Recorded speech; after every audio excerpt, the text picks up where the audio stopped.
അമ്മ എന്ന താരസംഘടനയിൽ വീണ്ടും അതിരൂക്ഷമായ പൊട്ടിത്തെറികൾ ആരംഭിച്ചിരിക്കുകയാണ്. ഈ കുറി അൻസിബ ഹസൻ ടിനി ടോമിനെതിരെ വളരെ ഗുരുതരമായ ചില ആരോപണങ്ങളുമായിട്ടാണ് രംഗത്തെത്തിയിരിക്കുന്നത്. അൻസിബയ്ക്ക് പലരുമായും അവിഹിത ബന്ധമുണ്ട് എന്ന് ടിനി ടോം പലരോടും പറഞ്ഞു. അതുമാത്രവുമല്ല, അയാളുടെ ഡ്രൈവറെ മതപരിവർത്തനം നടത്തുവാൻ ശ്രമിച്ചു. അൻസിബ ജിഹാദിയാണ് എന്നും അയാൾ സംസാരിച്ചു. ടിനി ടോമിനെതിരെ ഈ പറയപ്പെട്ട ആരോപണങ്ങളൊന്നും താൻ നേരിട്ട് കേട്ട കാര്യങ്ങളല്ല. പകരം അമ്മയുടെ എക്സിക്യൂട്ടീവ് കമ്മിറ്റിയിലെ ഒരംഗമായ നീന കുറുപ്പ് ടിനി ടോം ഇത് പറയുന്നത് കേട്ടു എന്ന രീതിയിൽ അൻസിബയോട് പറഞ്ഞു എന്നുള്ളതാണ് അൻസിബ ഇപ്പോൾ മാധ്യമങ്ങൾക്ക് മുമ്പിൽ തുറന്നു പറഞ്ഞിരിക്കുന്നത്. താരസംഘടനയായ അമ്മ എക്സിക്യൂട്ടീവിൽ നിന്നും രാജിവെച്ചതിനു പിന്നാലെ ചലച്ചിത്ര താരം ടിനി ടോമിനെതിരെ തുറന്നടിച്ചു നടി അൻസിബ ഹസൻ. ടിനി തനിക്കെതിരെ അവിഹിത കഥകൾ പടച്ചുവിടുകയാണെന്ന് അൻസിബ ന്യൂസ് മലയാളത്തോട് പറഞ്ഞു. ആരോട് സംസാരിച്ചാലും അവരെ ചേർത്ത് ടിനി ടോം ലൈംഗിക ചുവയോടെ സംസാരിക്കും. തന്നെ മത തീവ്രവാദിയാക്കാൻ ടിനി നിരന്തരം ശ്രമം നടത്തി. താൻ മതപരിവർത്തനത്തിന് ശ്രമിക്കുന്നതായി ടിനി പറഞ്ഞു പരത്തിയെന്നും അൻസിബ പറഞ്ഞു. ഞാന് രാജിവെക്കാൻ കാരണം ടിനി ടോമേട്ടനാണ്. അദ്ദേഹം കുറെ നാളായി എന്നെ പറ്റി അപവാദം പറഞ്ഞു നടക്കുന്നത് ഞാൻ അറിയുന്നുണ്ട്.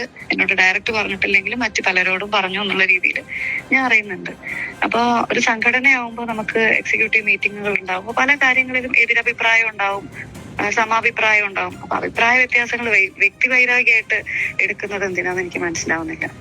എനിക്ക് അറപ്പാണ് തോന്നിയത്. ഇങ്ങനെയൊക്കെ ചിന്തിച്ച് മറ്റുള്ളവരോട് പറഞ്ഞു വരുത്താൻ താല്പര്യമുള്ള ആളുടെയൊക്കെ കൂടെ എങ്ങനെ കമ്മിറ്റിയിലിരിക്കും?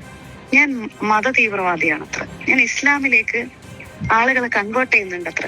എന്നിട്ട് 2 വ്യക്തികളുടെ പേരും കൂടെ പറഞ്ഞു കൊടുത്തിരിക്കുന്നു. എത്രമാത്രം എനിക്ക് വേദന ഉണ്ടാക്കി എന്നുള്ളത് ചിന്തിക്കണില്ല. അത് എന്നോട് ഡയറക്റ്റ് അല്ല പറഞ്ഞത്. ഈ പറഞ്ഞതുപോലെ മറ്റ് അംഗങ്ങളുടെ മുന്നിൽ വെച്ചിട്ടാണ് പറഞ്ഞത്. അത് നീന കുറുപ്പേച്ചി കേട്ടിട്ടുണ്ട്. ചേച്ചിയാണ് എന്നോട് പറഞ്ഞത് ഇങ്ങനെ പറഞ്ഞിട്ടുണ്ട് എന്നുള്ളത്. എനിക്ക് പേടിയുണ്ടായിരുന്നു എന്റെ തൊഴിലിനെ ബാധിക്കൂ എന്നുള്ളത്. കാരണം ഇങ്ങനെയൊക്കെ പറയുമ്പോ ഇത് മാധ്യമങ്ങളിൽ വരികയും അത് കഴിഞ്ഞിട്ട് അത് എനിക്ക് വർക്കുകൾ കുറവാണ്. ഞാൻ ഉള്ള വർക്ക് വെച്ച് സർവൈവ് ചെയ്യുന്ന ഒരാളാണ്. അപ്പൊ എന്റെ വർക്കിനെ ബാധിക്കുകയോ അതെങ്ങനെയാണ് വരികയെന്ന് എനിക്കറിയില്ല. പക്ഷെ ഇപ്പോഴും ഞാൻ പല ആളുകളിൽ നിന്നും ഇതൊക്കെ കേൾക്കുമ്പോ എനിക്ക് ടോളറേറ്റ് ചെയ്യാൻ പറ്റുന്നില്ല. എന്നാൽ വാർത്ത പുറത്തു വന്നു ചില മണിക്കൂറുകൾക്കുള്ളിൽ ഈ ആരോപണങ്ങളെല്ലാം പാടെ നിഷേധിച്ചുകൊണ്ട് ടിനി ടോം രംഗത്തെത്തി. അദ്ദേഹം പറയുന്നത് അൻസിബ പറഞ്ഞതെല്ലാം ശുദ്ധ അസംബന്ധങ്ങളാണ്. അങ്ങനെയുള്ള പ്രസ്താവനകളൊന്നും താൻ ഒരിക്കലും നടത്തില്ല. അമ്മയിൽ ഇതുവരെയും തനിക്കെതിരായി ഇത്തരത്തിലുള്ള കംപ്ലൈന്റുകൾ ആരും പറഞ്ഞിട്ടില്ല. ഞാനിപ്പോൾ അമ്മയിൽ 10 വർഷമായി എക്സിക്യൂട്ടീവ് മെമ്പറായിട്ട്. ഈ ബിൽഡിംഗ് പണിയുന്നത് മുതൽ കൂടെ നിൽക്കുന്നതാണ്. ഇതുവരെയായിട്ടും എന്റെ പേരിൽ ഒരു ആരോപണം ഒരു മെമ്പറോ ആരോപിച്ചിട്ടില്ല. ഇതുവരെയായിട്ടും എടുത്തു നോക്കിയിട്ടുണ്ടെങ്കിൽ അറിയാൻ പറ്റും. ഏതെങ്കിലും നമ്മുടെ ഇവിടുത്തെ കമ്മിറ്റി മെമ്പേഴ്സിനോട് ചോദിക്കരുത്, സാധാരണ മെമ്പേഴ്സിനോട് ഇവിടുത്തെ ഇൻഫോർമേഷൻസ് കൊടുക്കുന്നതല്ലാതെ ഒരു മോശമായ മെസ്സേജോ ഒരു മോശമായിട്ടുള്ള പ്രവർത്തനം എന്റെ കയ്യിൽ ഉണ്ടായിട്ടില്ല. ഇതിപ്പോ ഈ രാജി കത്ത് കൊടുത്തത് ഫെബ്രുവരി 21-ാം തീയതിയാണ് മെയിൽ വന്നത്. പക്ഷെ 22-ാം തീയതി തിരിച്ചയച്ചിട്ടുണ്ട്. ഇപ്പൊ രാജിവെക്കരുത്, GS ഇവിടുത്തെ ജനറൽ സെക്രട്ടറി തിരിച്ചയച്ചിട്ടുണ്ട്. രാജിവെക്കരുത്, ജനറൽ ബോഡി വരെ കൊണ്ടുപോകണമെന്നും പറഞ്ഞ് പുള്ളിക്കാരി അയച്ചത് ഡെലിറ്റ് ചെയ്തു. അതിനുശേഷം മാർച്ച് 2-ന് ഞങ്ങളുടെ EC മീറ്റിംഗിലും ഇത് പറഞ്ഞിട്ടില്ല രാജിവെച്ചു എന്നുള്ളത്. പിന്നെ മെയ് 12-നാണ് EC മീറ്റിംഗിൽ ഇങ്ങനെ രാജിവെച്ചു എന്നുള്ളൊരു കാര്യം അറിഞ്ഞല്ലോ എന്ന് പറഞ്ഞിട്ട് സ്പീക്കറിലിട്ടു. എന്നിട്ട് ഈ കുട്ടിയോട് ചോദിച്ചു എന്താ രാജിവെക്കാൻ കാരണം എന്ന് ചോദിച്ചപ്പോ എന്റെ സ്വന്തമായിട്ടുള്ള എന്തുണ്ടെങ്കിലും തുറന്നു പറയണമെന്ന് പറഞ്ഞു. സ്വന്തമായിട്ടുള്ള തിരക്കുകൾ കാരണമാണ്, അല്ലാതെ വേറൊന്നുമല്ല. നമ്മുടെ സെക്രട്ടറിയും നമ്മുടെ എക്സിക്യൂട്ടീവ് മെമ്പേഴ്സ് ഇരിക്കുന്ന സ്ഥലത്ത് പേഴ്സണലായിട്ട് ചോദിച്ചിട്ട് ഒന്നുമില്ല, എന്റെ പേഴ്സണൽ തിരക്കുകളും കാരണമാണെന്നാണ് പറഞ്ഞത്. അതിനുശേഷം പെട്ടെന്ന് ഇന്ന് ക്യാമ്പ് കിടക്കായിരുന്നു, മെഡിക്കൽ ക്യാമ്പ് കിടക്കായിരുന്നു. അപ്പോഴാണ് പെട്ടെന്നൊരു പെട്ടിത്തെറി പോലെ. ഞാനിവിടെ സജീവമായിട്ട് ഞാൻ പ്രവർത്തിക്കുന്നവനാണ്, പ്രസംഗിക്കുന്നവരല്ല. നിങ്ങളുടെ മുന്നിൽ ഇതുവരെയായിട്ട് ഞാൻ വന്നിട്ടില്ലല്ലോ. അമ്മയുടെ കാര്യമായിട്ട് ഞാൻ ഒരു ഇതിന് വന്നിട്ടില്ല. അതുകൊണ്ടാണ് ഞാൻ ക്ലാരിഫിക്കേഷൻ തരുന്നത്. നമ്മൾ എക്സിബിഷനിസ്റ്റും അല്ല, ഞാൻ പ്രവർത്തിക്കുന്നവനാണ്. അപ്പൊ പ്രവർത്തിക്കുന്നവരെ എന്തോ തകർക്കാനുള്ള ഒരു ഗൂഢാലോചന നടത്തുന്നത്. ഈ വീഡിയോ ക്ലിപ്പ് കാണുമ്പോൾ ടിനി ടോമിന്റെ മുഖത്ത് വല്ലാത്തൊരു പരിഭ്രമമുണ്ട്. സ്വതസിദ്ധമായ ശൈലിയിൽ നിന്നും ഒരല്പം വ്യതിചലിച്ചാണ് സംസാരിച്ചു കൊണ്ടിരിക്കുന്നത്. എന്തിനാണ് സർ ഇത്രയും അധികം പരിഭ്രമിക്കുന്നത്? വസ്തുതാവിരുദ്ധമായ ഒരു കാര്യം പറയുമ്പോൾ അതിനെ സമചിത്തതയോടുകൂടി നേരിടുകയാണല്ലോ വേണ്ടത്. അപ്പം ഇത്തിരി പരിഭ്രമം കുറയ്ക്കാം. എന്തായാലും അമ്മയുടെ എക്സിക്യൂട്ടീവ് കമ്മിറ്റിയിൽ നിന്നും അൻസിബ ഹസൻ രാജിവെച്ചിരിക്കുന്നു എന്നുള്ള വാർത്ത കുറച്ചു നാളുകൾക്ക് മുമ്പ് നമ്മൾ കേട്ടതാണ്. പക്ഷേ അതിന്റെ കാരണം ഇതുവരെയും പുറത്തു വന്നിരുന്നില്ല. ശ്വേതാ മേനോൻ അതിനെക്കുറിച്ച് പറഞ്ഞിരുന്നത് വ്യക്തിപരമായ തിരക്കുകൾ കൊണ്ട് താൻ രാജിവെച്ചു എന്നുള്ളതായിരുന്നു. എന്നാൽ ഇപ്പോഴാണ് കാര്യം മനസ്സിലായത്. ഒരു തരത്തിലും ആ കമ്മിറ്റിക്കുള്ളിൽ ഇരിക്കുവാനും ജോലി ചെയ്ത് മുൻപോട്ട് പോകാനും പറ്റില്ല. അത്തരത്തിലുള്ള ആക്രമണങ്ങളാണ് അവിടെ നടന്നുകൊണ്ടിരിക്കുന്നത്. സത്യത്തിൽ എന്തായിരിക്കും അൻസിബയ്ക്കെതിരെ അങ്ങനെ ഒരു ആക്രമണം നടക്കുവാനുള്ള കാരണം? അതിനുള്ള മറുപടിയും അൻസിബ തന്നെ പറഞ്ഞു വെക്കുന്നുണ്ട്. കമ്മിറ്റിയിൽ ഉള്ള കാര്യം മുഖത്ത് നോക്കി താൻ പറയാറുണ്ട്. മിക്കവാറും ടിനി ടോം പറയുന്ന അഭിപ്രായങ്ങളോടൊന്നും യോജിക്കുവാൻ അൻസിബയ്ക്ക് കഴിയാറില്ല. അതിനെതിരായി അവർ അവരുടെ അഭിപ്രായങ്ങൾ തുറന്നു പറഞ്ഞിട്ടുണ്ട്. അത് വളരെ കൃത്യമായൊരു കാര്യം തന്നെയാണ് കേട്ടോ. അൻസിബ ഹസനെ കൂടുതലായി നമ്മൾ അടുത്തറിയുന്നത് ബിഗ് ബോസിലെത്തിയതിനു ശേഷമാണ്. അവിടെ വെച്ചും തനിക്ക് പറയാനുള്ള അഭിപ്രായങ്ങൾ, വിയോജിപ്പുകൾ, അത് ഏത് വലിയ പുള്ളിയാണെന്ന് പറഞ്ഞാലും അവരുടെ മുഖത്ത് നോക്കി കൂസലില്ലാതെ അൻസിബ പറഞ്ഞിട്ടുണ്ട്.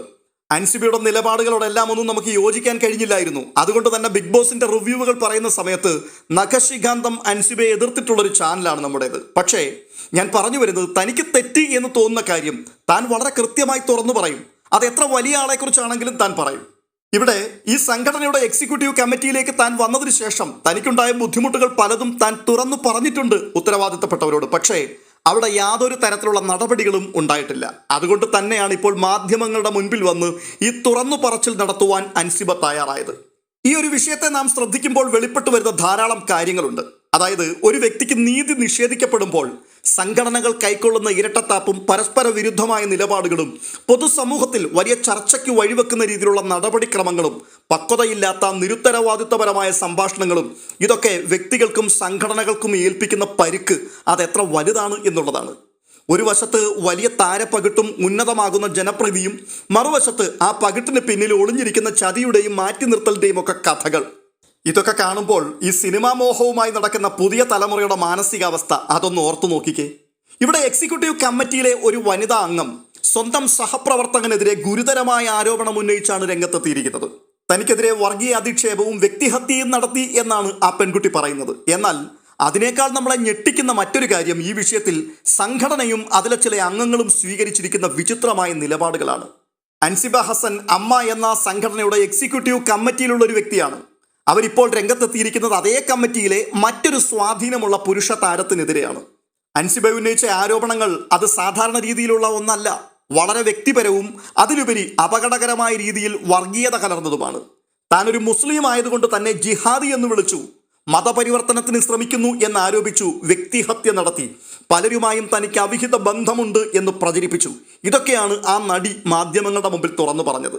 ഒരു ജനാധിപത്യ രാജ്യത്ത് അല്ലെങ്കിൽ ഒരു പ്രൊഫഷണൽ സംഘടനയ്ക്കുള്ളിൽ ഒരു സ്ത്രീക്ക് നേരെ ഉയരുവാൻ പാടില്ലാത്ത അത്രയും വംശീയവും വ്യക്തിപരവുമായിട്ടുള്ള അധിക്ഷേപങ്ങളാണ് ഇവിടെ നടന്നിരിക്കുന്നത്. എന്നാൽ പ്രതീക്ഷിച്ചതുപോലെ തന്നെ ആരോപണ വിധേയനായ പുരുഷ താരം അല്ലെങ്കിൽ ടിനി ടോം അത് പൂർണ്ണമായും നിഷേധിച്ചു.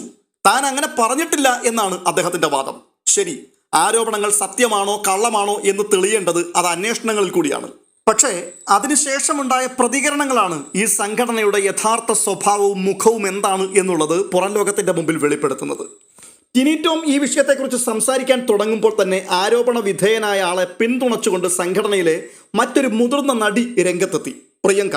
എന്തായിരുന്നു പ്രിയങ്കയുടെ വാദം? ഒന്ന് കേട്ടു നോക്കി. നമ്മളിപ്പോൾ ഇവിടെ വന്നത് അമ്മ അസോസിയേഷനിലെ ഒരു നല്ല കാര്യത്തിന് വേണ്ടി വന്നതാണ്. ഞങ്ങൾക്ക് ഒരുപാട് ഉപകാരങ്ങൾ ചെയ്യുന്ന ഒരാളാണ് ടിനി. ഇത്ര നാളുകൊണ്ടും അമ്മ വന്ന അന്ന് മുതൽ ഒരുപാട് കാര്യങ്ങൾ നമ്മൾക്ക് വേണ്ടി, അംഗങ്ങൾക്ക് വേണ്ടി ചെയ്യുന്ന ഒരു സമയത്താണ് ഇങ്ങനെ ഒരു ന്യൂസ് കണ്ടത് തന്നെ. അങ്ങനെ ഒരു ന്യൂസിന്റെ അടിസ്ഥാനം ഞങ്ങൾ എപ്പോഴും പറഞ്ഞിട്ടുണ്ട്, അമ്മ എന്ന് പറഞ്ഞ അസോസിയേഷനിൽ തീർക്കാവുന്ന അമ്മയെ തീർക്കണം. ഇതുപോലെ മാധ്യമങ്ങളുടെ ഇടയിലും പോയി പറയാനാണ് ഞങ്ങൾക്കൊക്കെ ഒരുപാട് കാര്യങ്ങൾ പറയാനുണ്ടാവും. ഞങ്ങൾ അതൊന്നും പറയാൻ തീരുമാനിച്ച ആൾക്കാരല്ല. ടിനിയെ കുറിച്ച്, ടിനി എൻ്റെ ഒരു സഹപ്രവർത്തകനാണ്, എൻ്റെ ഹസ്ബൻഡിൻ്റെയും കൂടെ സഹപ്രവർത്തകനാണ്, ഒരുപാട് വർഷം കൊണ്ട് കണ്ടുകൊണ്ടിരിക്കുന്ന ഒരാളാണ്. ഇന്ന് വരെ ഞങ്ങൾ ലേഡീസ് എന്ന് പറഞ്ഞാൽ ഞങ്ങൾക്കെതിരെ ഒരു അംശം പോലും ടിനിയുടെ അടുത്ത് ഞങ്ങൾക്കൊരു വൃത്തികേടായിട്ടോ സംസാര രീതിയിലോ ഉണ്ടായിട്ടില്ല. പിന്നെ നമ്മൾ പ്രോഗ്രാമൊക്കെ ചെയ്യുമ്പോൾ അങ്ങോട്ടും ഇങ്ങോട്ടൊക്കെ എല്ലാം ഉണ്ടാവും, അത് സ്വാഭാവികമായിട്ടുള്ളൊരു കാര്യമാണ്. അല്ലാതെ ഇതുപോലെ ഒരാളെ വ്യക്തിഹത്യ ചെയ്യുന്നത് തെറ്റാണ്, ഇത് ശരിയല്ല ഈ ചെയ്യുന്നത്. എന്തെങ്കിലും നമുക്ക് പറയാനുണ്ടെങ്കിൽ അൻസിബയല്ല ആരായാലും അമ്മ എന്ന് പറയുന്ന അസോസിയേഷന്റെ തലമുത്ത കുറച്ച് നല്ല ആൾക്കാരുണ്ട്, ബഹുമാനിക്കേണ്ട ആൾക്കാരുണ്ട്. ലാലേട്ടൻ, മമ്മൂക്ക, ഇങ്ങനെയുള്ള കുറെ ആളുകളുണ്ട്. അവരെ പ്രതിയെങ്കിലും ഇതുപോലെ അമ്മയെ ഇതുപോലെ വൃത്തികേടായി സംസാരിച്ച്. അപ്പൊ അതാണ് പ്രശ്നം. ഇത് പുറത്ത് പറയാൻ പാടില്ലായിരുന്നു. പ്രശ്നങ്ങൾ ഉണ്ടെങ്കിൽ അത് എക്സിക്യൂട്ടീവ് കമ്മിറ്റിയിലാണ് പറയേണ്ടത്, അല്ലാതെ മീഡിയയോടല്ല. ആരോപണ വിധേയനായ വ്യക്തിയെക്കുറിച്ച് അല്ലെങ്കിൽ ടിനി ടോമിനെ കുറിച്ച് ഞങ്ങൾക്കാർക്കും മോശം അഭിപ്രായമൊന്നുമില്ല. എന്ന് വെച്ചാൽ അതിന്റെ അർത്ഥം പരാതി പറഞ്ഞ സ്ത്രീയായ അൻസിബയുടെ ഭാഗത്താണ് പ്രശ്നമെന്നാണ്. പ്രിയപ്പെട്ട സുഹൃത്തുക്കളെ, ഇതിനെയാണ് കൃത്യമായിട്ട് വിക്ടിം ബ്ലെയിമിംഗ് അല്ലെങ്കിൽ ഇരയെ കുറ്റപ്പെടുത്തൽ എന്ന് പറയുന്നത്. ഒരു സ്ത്രീ തനിക്ക് നേരിട്ട അപമാനത്തെക്കുറിച്ച് പറയുമ്പോൾ അത് സത്യമാണോ എന്ന് അന്വേഷിക്കുന്നതിന് മുൻപ് അയാൾ നല്ലവനാണ്, പരാതി പറഞ്ഞവൾക്കാണ് കുഴപ്പം എന്ന് സർട്ടിഫിക്കറ്റ് കൊടുക്കുവാൻ ഇവർക്കൊക്കെ എങ്ങനെ സാധിക്കുന്നു എന്നുള്ളതാണ് മനസ്സിലാകാത്തത്. അൻസിബ അത് മീഡിയയോട് പറഞ്ഞതാണ് തെറ്റെന്നാണ് പ്രിയങ്ക കണ്ടെത്തിയിരിക്കുന്നത്. പിന്നെ എവിടെയായിരുന്നു ഇത് പറയേണ്ടത്? സംഘടനയ്ക്കുള്ളിൽ. അല്ല, സംഘടനയ്ക്കുള്ളിൽ പറഞ്ഞാൽ നീതി കിട്ടുമോ? അതിനുള്ള മറുപടി പറയേണ്ടത് നമ്മളല്ല, സംഘടനയാണ്. അല്ലെങ്കിൽ സംഘടനയുടെ ഔദ്യോഗിക സ്ഥാനത്തിരിക്കുന്ന വ്യക്തികളാണ്. അല്ലെങ്കിൽ പ്രസിഡന്റാണ് മറുപടി പറയേണ്ടത്. അപ്പോൾ പ്രസിഡന്റ് എന്താ പറയുന്നതെന്നൊന്ന് കേട്ടു നോക്കാം. ജാനുവരിയിൽ ഞാൻ ഇപ്പോൾ അവർ അൻസിബേൻ്റെ എല്ലാം മെയിൽസ് നോക്കണ്ടായിരുന്നു. അപ്പോൾ ജാനുവരിയിൽ വേറെ ഒരു EC മെമ്പറിൻ്റെ എതിരായിട്ട് അൻസിബ ഒരു കംപ്ലയിൻറ്റ് ഉന്നയിച്ചിട്ടുണ്ടായിരുന്നു. അപ്പോൾ that has nothing to do with Tiny ടോമിൻ്റെ മുകളിലല്ല, അത് വേറെ ഒരു EC മെമ്പറിൻ്റെ മുകളിലാണ്. പക്ഷേ അന്ന് എന്നെ ഫോണിൽ വിളിച്ചപ്പോൾ ഞാൻ പറഞ്ഞിട്ടുണ്ടായിരുന്നു ഇത് അമ്മേൻ്റെ ഒരു ഇതിലല്ല വരുന്നത്. ബിക്കോസ് ആ complaint was between both of them. അതൊരു പേഴ്സണൽ. ഇപ്പോൾ ഞാനിവിടുന്ന് പുറത്ത് പോയിട്ട് എൻ്റെ ഒരു EC മെമ്പറിൻ്റെ ഇടയിൽ എനിക്കൊരു പേഴ്സണലായ പ്രോബ്ലം ഉണ്ടെങ്കിൽ അത് അമ്മയുടെ പ്രോബ്ലം അല്ല, അത് എൻ്റെയും ആ വ്യക്തിൻ്റെ ഇടയിലുള്ള പ്രോബ്ലമാണ്. അപ്പോൾ ആ ഒരു കാര്യം നടന്നിട്ടുണ്ട്. അത് ജാനുവരിയിൽ ആ കുട്ടി 3 കംപ്ലയിൻറ്റ്സ് തന്നിട്ടുണ്ടായിരുന്നു. അത് ആ ഒരു വ്യക്തിൻ്റെ ഇതിൽ അത് അവർ കംപ്ലയിൻറ്റ് പോലീസ് സ്റ്റേഷനിൽ പോയാലും അത് അവരുടേതായ പേഴ്സണൽ രീതിയിൽ ആ കംപ്ലയിൻറ്റ് നടക്കുന്നുണ്ടോ എന്ന് എനിക്കറിയില്ല. പക്ഷെ അന്ന് നടന്നിട്ടുണ്ട്. പ്രസിഡന്റ് പറഞ്ഞത് കേട്ടല്ലോ. ഇതാണ് ഈ കഥയിലെ ഏറ്റവും വലിയ കോമഡി, അല്ലെങ്കിൽ ഏറ്റവും വലിയ ദയനീയാവസ്ഥ. സംഘടനയുടെ പ്രസിഡന്റ് നൽകിയ വിശദീകരണം കേട്ടാൽ ഏതൊരു സാധാരണക്കാരനും മൂക്കത്ത് വിരൽ വെച്ചു പോകും. സംഘടനയുടെ പ്രസിഡന്റ് പറയുന്നത് ഈ പെൺകുട്ടി മുൻപും ഇതുപോലെ എക്സിക്യൂട്ടീവ് കമ്മിറ്റിയിലെ ചിലർക്കെതിരെ ആരോപണം ഉന്നയിച്ചിട്ടുണ്ട്. ഇത്തരം വിഷയങ്ങൾ ചർച്ച ചെയ്യേണ്ട സ്ഥലമല്ല സംഘടനയെന്ന്. ഇതൊക്കെ അവരുടെ വ്യക്തിപരമായ പ്രശ്നങ്ങളാണ്. രണ്ടാൾക്കാർ തമ്മിൽ വ്യക്തിപരമായി സംസാരിച്ച് തീർക്കണം. ഇത് സംഘടനയിൽ എടുക്കേണ്ട ആവശ്യമില്ല. ഇതിലെ വൈരുദ്ധ്യം നിങ്ങളൊന്ന് ശ്രദ്ധിച്ചു നോക്കിയേ. ഒരു നടി പറയുന്നു പ്രശ്നം സംഘടനയ്ക്കുള്ളിലാണ് പറയേണ്ടത്, മീഡിയയോടല്ല. സംഘടനയുടെ പ്രസിഡന്റ് പറയുന്നു ഇത് സംഘടനയിൽ ചർച്ച ചെയ്യാൻ പറ്റുന്ന കാര്യമല്ല, വ്യക്തിപരമായി തീർക്കണമെന്ന്. അങ്ങനെയാണെന്നുണ്ടെങ്കിൽ ഈ പെൺകുട്ടി ഇനിയിപ്പോൾ എവിടേക്കാണ് പോകേണ്ടത്? സംഘടനയ്ക്കുള്ളിൽ പറഞ്ഞാൽ അത് വ്യക്തിപരം എന്ന് പറഞ്ഞ് തള്ളിക്കളയും. പുറത്തു പറഞ്ഞാൽ സംഘടനയെ അപമാനിച്ചു എന്ന് പറഞ്ഞ് കുറ്റപ്പെടുത്തും. ചുരുക്കത്തിൽ പരാതിയുമായി വരുന്ന സ്ത്രീക്ക് മുന്നിൽ എല്ലാ വാതിലുകളും കൊട്ടിയടയ്ക്കുക, ആരോപണ വിധേയനായ പുരുഷന് പൂർണ്ണ സംരക്ഷണം നൽകുക. ഇതാണ് ഇവിടെ നടക്കുന്നത്. അമ്മ എന്ന സംഘടനയോടുള്ള ബന്ധത്തിൽ ഇതൊരൊറ്റപ്പെട്ട സംഭവമല്ല. ഇത് തന്നെയാണ് ഈ സംഘടനയുടെ എല്ലാ തരത്തിലുള്ള പ്രശ്നങ്ങളോടുമുള്ള നിലപാട്. വർഷങ്ങൾക്ക് മുമ്പ് കൊച്ചിയിൽ ഒരു നടി ആക്രമിക്കപ്പെട്ടപ്പോൾ ഈ സംഘടന സ്വീകരിച്ച നിലപാട് എന്തായിരുന്നു എന്നുള്ളത് നമ്മൾ കണ്ടതാണ്. അന്ന് ഇരയ്ക്കൊപ്പം നിൽക്കുന്നതിന് പകരം വേട്ടക്കാരനെ സംരക്ഷിക്കാനായിരുന്നു ഈ സംഘടനയുടെ താല്പര്യം. അതിൽ പ്രതിഷേധിച്ചാണ് സിനിമാ മേഖലയിലെ സ്ത്രീ കൂട്ടായ്മയായ WCC രൂപീകരിക്കപ്പെട്ടത്. ഹേമ കമ്മിറ്റി റിപ്പോർട്ട് പുറത്തു വരുവാൻ കാരണമായതും ഇത്തരം അവഗണനകളാണ്.